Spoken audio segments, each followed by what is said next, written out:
Hearty congratulations, ISRO Chairman Somnath ji, and the spirit of the whole country is really roused up because of the textbook style launch which we have attained today in Sriharikota. What next, sir? Today's launch was a very successful launch. You have attained the intended orbit and all the goals have been reached. What next from today onwards? From today onwards, the Chandrayaan-3 craft has to find its way to moon. So that is done in very, very different ways than others that have done. We have perfected this approach of moving from Earth to moon in a different manner than that done by others. This process we started doing in Chandrayaan-1. First, place the satellite or the Chandrayaan in an elliptical orbit around Sun, which is almost equivalent to a geosynchronous transfer orbit. Then slowly raise its orbit, the farthest point called the apogee, towards moon, the likely point of moon. So this is done. This will be done in the next coming days. So we will raise the apogee, also perigee a little bit, so as not to re-enter the Earth. Then this is done extremely by good calculations are done. And after this is raised, then finally we call a trans-lunar injection will take place, and that is currently scheduled on 1st of August. And with that, it will start its journey towards moon. It will take about 4-5 days. And once the Chandrayaan-3 travels towards the moon direction, moon also will reach there. So we calculate both reaching there at the same time. So finally, it will be grabbed by the gravity of moon. But we have to reduce the speed a little bit by firing the engines on the Chandrayaan-3. Then it will be captured as an orbital body around moon in an elliptical orbit. Then there also we do calibration, measurement, etc. And finally, that orbit will be reduced to 100 by 100 kilometer circular orbit. And that will be happening towards the end of August. And after that, we do calibration, measurement, etc. and check everything, including its propulsion system. Then finally, on the designated day of where we can land on the designated landing site, that is possibly on 23rd of August, we do the retardation or the reduction of the velocity to reduce from 100 kilometer to 30 kilometer and further to touchdown. So this is a continuous process that will happen in the next 40 days plus.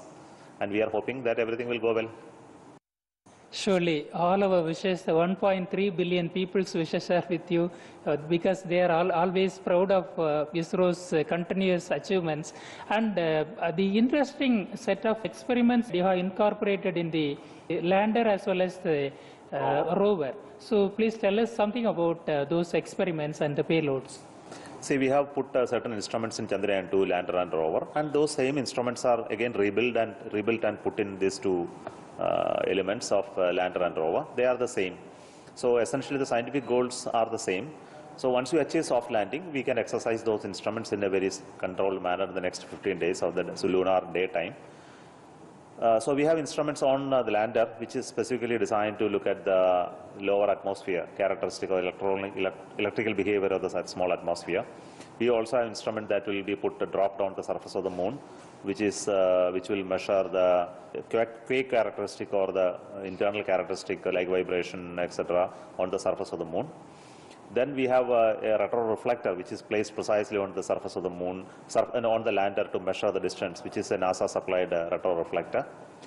Then the rover will come out after a certain assessment. Then rover's solar panel will be deployed. It will come down on the surface of the moon and move around the moon and then do two important scientific experiments to look at the structure of the elemental structure of the moon surface by doing a laser ablation and spectroscopic measurement of the elemental composition of the surface, and also an alpha particle and X-ray induced fluorescence, and then measuring the elemental properties of the surface. So these are the two important measurements that will be done using the rover. And the rover will explore and take pictures, cameras are all provided. And this data will be transmitted to the ground through the Chandrayaan-2 orbiter, and our science team will make sense out of the data. So Chandrayaan-2 orbiter is still in orbit. Is it alive and kicking? Yeah, Chandrayaan-2 orbiter is still working, and it is continue to provide still the data. It has a very high resolution imager, which is helping us to do the landing properly this time. The landing site has been having some significance. That's what ISRO scientists whom I have spoken to told us. Please tell us more about the landing site that is being planned. See, we have to select a landing site where there is a guaranteed illumination of sun, because there are ups and downs and valleys, etc. there. So we cannot take a valley where the illumination will not be there even during daytime because of shadow, because sun won't raise it too high to give non-shadow conditions there. And we have also selected a sufficiently flatter area. There is no flat area really. There are boulders and recessions there. So we have selected a place where this is reasonably higher level of flat lands where the landing would be better. And we wanted to do it more closer to the South Pole. So this is the criteria for selection. Earlier, even human landing was near the equator. Now the race is really hearting up towards the South Pole. Now, even if it's not exactly South Pole, somewhere closer to South Pole, there must be some significance, Chairman, sir. That all of us understand that equator has illumination, sun illumination, and it is better to be there because any day we can land because of the illumination possibility. Whereas when you go southward, the illumination comes down and power generation becomes an issue, landing orientation becomes an issue. So it is more riskier to go to South Pole. But the scientific interest is more in the South Pole, primarily because the sun is taking away all the water, if at all is there. And we know that if sun illumination is not there, some of the permanently shadowed zones will have some additional information that could find out. So there is a scientific interest. Many nations are targeting to go to southern directions and explore that. Because we are an early starter, one of the early starters, we will have some that advantage. You yourself told us that we have studied the functionality of the Chandrayaan-2 during its descent phase on the lunar surface. Based on the experiences, we have made several modifications. What are these? On the Chandrayaan-2 basis, we have done a lot of modification on the Chandrayaan-3. They are essentially in strengthening the algorithm of handling dispersions, variation in the initial conditions of landing. So we have added, strengthened the leg, strengthened the propulsion system by two engine based landing.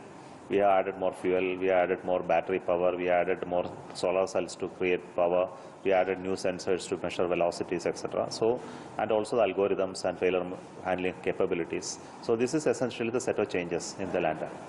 You said 85% of the components and other structural parts have been supplied by the private industry. So there is a robust private industry dealing with space science? Currently, what I talked about is the rocket building. The rockets are currently built by mostly the Indian source of materials, except some high-end electronics products. Rest are all sourced from Indian companies, and that is material sourcing, but manufacturing also takes place in Indian companies. And they are also doing assembly and testing and supplying many items. But the only final value addition of final integration and testing is done only by ISRO people today. And they also designed the mission, the software, and the testing process, etc. So what I mentioned is that 85% of the value of the rocket is actually made in India. So keeping in the spirit of entrepreneurship, which needs to be open for even private sector as per the policy of the Government of India led by Honorable Prime Minister. So now you are creating, ISRO is helping even the startups, and an enabling environment is being created by ISRO. So please tell us about those startups, that ecosystem in space industry. No, there are two things. Startups, which are innovators, they do things differently, and we are looking at with excitement towards them. They may bring about a plastic thinking and new energy into the whole system. So startups in space sector has to be promoted, and a lot of them are coming, and we are helping with whatever way we can help them in terms of hand-holding them, promoting them, helping them to do with the costly investment that we have already done in ISRO. ISRO should be supporting them. So this is one part of the part. And we are also wanting to have big players who are helping us in manufacturing to scale up their skills to next level. Like those who are working with the rockets and satellites building, they should scale up their next level of skills, like integrating them, building their own satellites, building their own rockets in large numbers. This is also another step. So whatever we are doing regularly in terms of rocket building, satellite building, we want to transfer to industry, which we have already done. PSL is already transferred. We have already transferred technology of small satellites to them. And we have also started a company-owned operation within the premises of ISRO for them to understand the technology and do it in a commercially viable manner. So we hope that they will become suppliers of future global players in space, both satellite building and launch vehicle building. And we want to create the industrial base here who can engineer them, build them, or provide solutions in a global manner. It is not only for rocket and satellites. We are also hoping that services from space sector in application services, building equipments and supplying, building ground-based equipments. So the biggest commercial interests are in terms of service providing. So we have to focus on that side as well. So there are different types of industry working in rockets, satellites, applications and delivery. So everywhere there are startups as well as big companies trying to find out the potential markets and enter into them. And startups are specifically very interesting because they are the young entrepreneurs trying to find new solutions to the existing problems. So we have much more hope in them. So after Mangalyaan, now the scientific experiment, there were several spectroscopy experiments as well. Now we are moving towards the moon. Then what next, sir? No, moon has not been completed yet. We have to go to moon, explore moon, understand moon, land on moon. Possibly you may find something very interesting in the future which may trigger further exploration of moon. And there is a global interest on moon itself. So moon being a very close object, it can become a potential base for our future exploration, like going to Mars and going to exosolar planets, etc. in the future. And everybody is moving there. And India need to have its own foothold in the whole of this mess of moon-based economy which is coming up. So that's very interesting. And we already have explored Mars.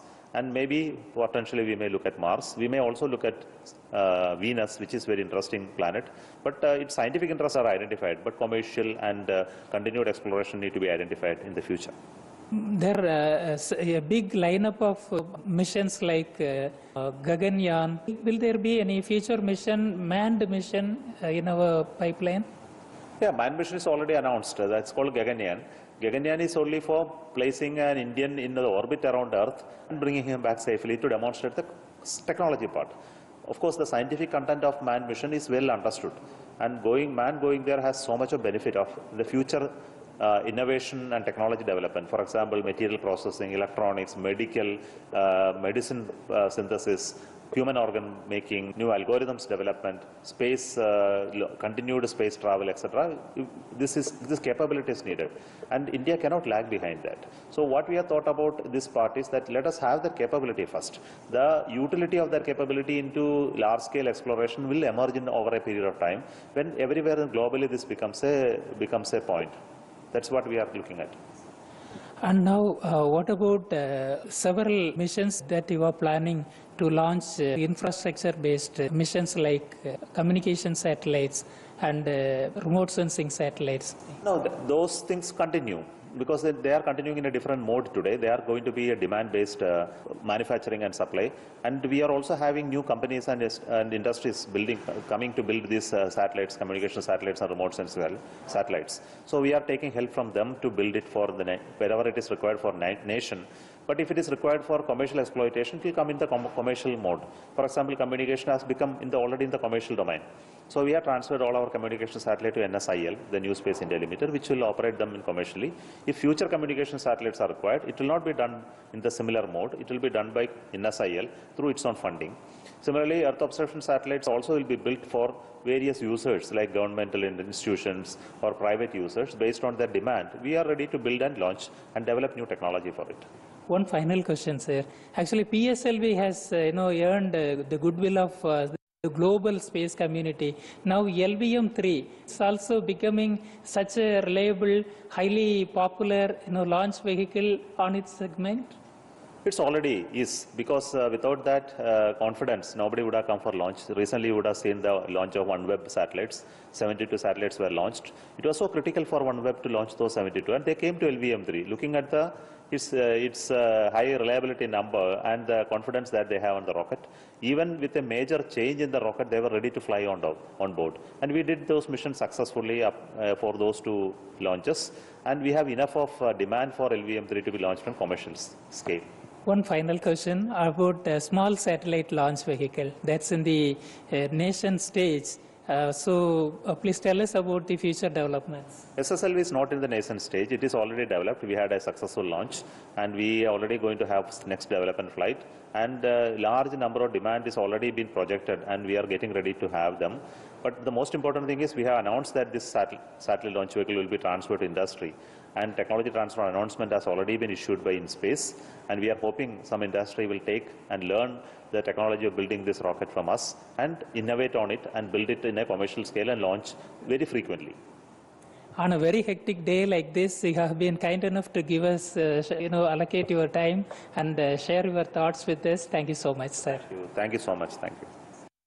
முன்னதாக ஸ்ரீஹரிகோட்டாவில் உள்ள சதீஷ் தவன் விண்வெளி மையத்தின் 2வது ஏவுதளத்திலிருந்து கடந்த 14ஆம் தேதி சரியாக மாலை மணி 2:37க்கு புறப்பட்ட சந்திரயான் 3 விண்கலத்தை தாங்கிய LVM-3 செயற்கைக்கோள் செலுத்து வாகனம் திட்டமிட்டபடி புறப்பட்ட 16 நிமிடங்களுக்கு உள்ளதாகவே டெக்ஸ்ட் புக் ஸ்டைல் எனப்படுகின்ற மிகவும் துல்லியமான பாதையில் நிலைநிறுத்தியது. இதனை அங்குள்ள அறிவியலாளர்கள் கொண்டாடி மகிழ்ந்தனர். இதனை காண வரலாறு காணாத அளவிற்கு 5000த்திற்கும் மேற்பட்ட பொதுமக்கள் பார்வையாளர் கேலரியில் கூடியிருந்தனர். கடும் வெயிலையும் பொருட்படுத்தாமல் அங்கு கூடியிருந்த அவர்கள் தேசபக்தி கோஷங்கள் முழக்க தங்கள் மகிழ்ச்சியை வெளிப்படுத்தினார்கள். பின்னர் மிஷன் கண்ட்ரோல் மையத்தில் பேசிய இஸ்ரோ தலைவர் திரு சோம்நாத் அறிவியலாளர்களின் இந்த சாதனையை பாராட்டி மகிழ்ந்தார். அறிவியல் தொழில்நுட்பத்துறை இணை அமைச்சர் டாக்டர் ஜிதேந்திர சிங்கும் தனது மகிழ்ச்சியை வெளிப்படுத்தி இது இஸ்ரோவை நிறுவிய டாக்டர் விக்ரம் சாராபாயின் கனவு மெய்ப்படும் நாளாக இது திகழ்கிறது என்று கூறி தன்னுடைய மகிழ்ச்சியை வெளிப்படுத்தினார்.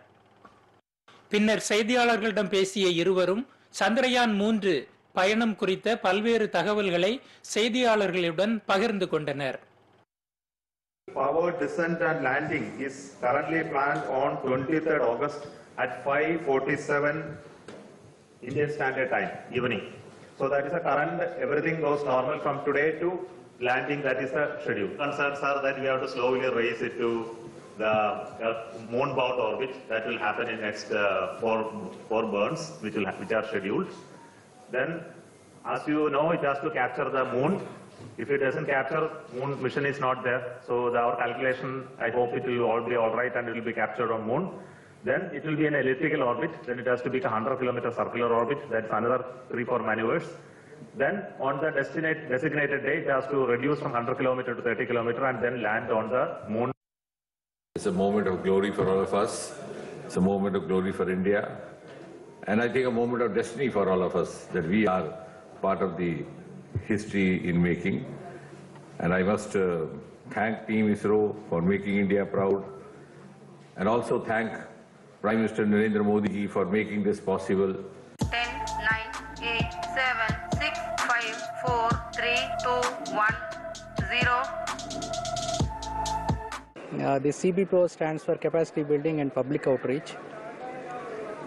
Now space missions, one side the science missions are there which are definitely part of research and research of ISRO and space domain.